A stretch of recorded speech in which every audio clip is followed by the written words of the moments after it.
мусака с кайма, ориз, печени чушки, сирене и сос бешамел. Луксозна местна запеканка.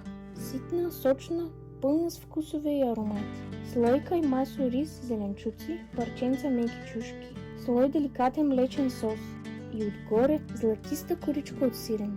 Не можете да откажете. Рецепта стъпка по стъпка.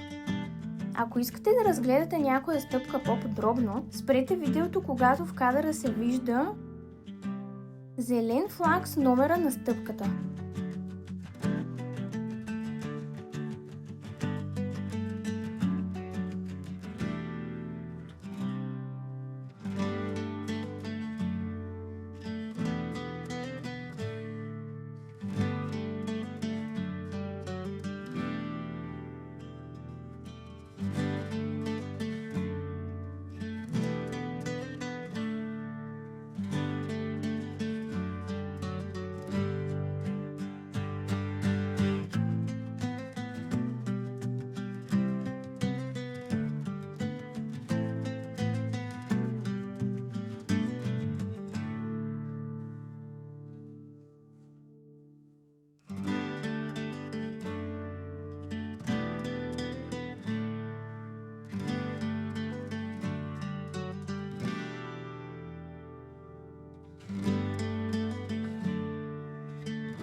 Ето още една идея за домашна наслада.